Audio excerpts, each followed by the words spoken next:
L'Esprit lui-même rend témoignage à notre esprit, Romains 8, 16. Nous avons touché à beaucoup de choses concernant l'esprit de l'homme. Mais après avoir dit tout ce qui peut être dit, nous n'arrivons réellement nulle part à moins de donner au Saint-Esprit la place tout entière. L'homme le plus parfaitement articulé, le mieux ajusté ne serait qu'une belle pièce de mécanique, sans puissance, s'il ne possède pas l'Esprit de Dieu. Il est l'Esprit de vie, la lumière, la vérité, la sagesse, la grâce, l'intercession, la puissance et l'intelligence. Et il est en vérité tout ce qui est de Dieu pour nous, en Jésus-Christ. Tandis qu'il est nécessaire qu'il ait dans l'homme un organe qui est l'esprit, qui soit du même ordre que lui-même. Cet organe ne peut pas fonctionner sans lui, en relation avec les choses divines. De même que le corps ne saurait fonctionner sans sa vie animale. Lorsque nous avons bien reconnu la nature et les facultés de l'esprit humain, il nous faut toujours veiller à ne pas faire de notre esprit le facteur qui gouverne nos vies.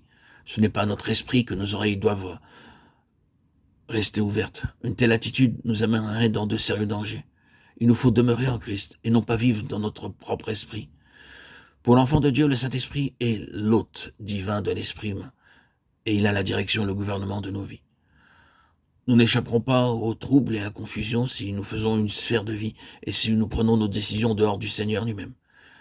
Il y a plusieurs questions en relation avec le Saint-Esprit qui sont très vitales pour qu'une vie ait une réelle mesure de plénitude. L'une de ces questions est celle de la nature corporative de l'onction et de l'opération de l'Esprit. Nous avons traité ce sujet dans de nombreux audios. Nous ne faisons donc que le rappeler ici. Mais une chose très importante, et nous pouvons le dire, qui embrasse tout, c'est celle de l'objet suprême du Saint-Esprit dans cette dispensation. C'est que Christ soit tout et en tous. La Pentecôte a été un mouvement venant du ciel pour rendre réel et vrai dans des hommes et des femmes qui sont l'Église ce qui avait été fait dans le ciel. Là, Christ avait été élevé à la droite de Dieu. Il avait été couronné de gloire et d'honneur. Hébreux 2:7. Toute chose avait été mise sous ses pieds. Éphésiens 22. Il avait été établi comme le modèle de l'homme en pleine conformité avec la pensée et l'intention de Dieu. Cette élévation et cette installation devaient être la réalité qui devait gouverner tous les rapports de Dieu avec l'homme. Toutes les relations pratiques de Dieu avec les croyants n'ont qu'un seul but, les rendre conformes à l'image du Fils de Dieu. Romains 8, 29. Tout en l'homme à partir de la nouvelle naissance et jusqu'à la glorification doit être de Christ. Christ étant sa puissance, sa nature et son but. Lui, et lui seul, doit être la ressource de la vie, de l'être et du service. Ce qui avait été vrai en principe dans sa propre vie terrestre en relation avec Dieu doit être vrai pour tous ceux qui sont unis à lui, après son élévation. Rien de lui-même, rien venant de lui-même. Jean 5, 19. C'était une loi rigide à l'égard de tous ses mouvements, de toutes ses œuvres, de ses paroles, dans tous ses temps et toutes ses voies. Il ne se laissait engager par rien qui l'ait mis dans l'impossibilité de changer sa voix. Si le Père lui en avait exprimé le désir, il ne s'inquiétait nullement de la renommée ou de l'opinion publique. C'est en toutes choses et partout et toujours la volonté et les voies du Père qui gouvernaient sa vie.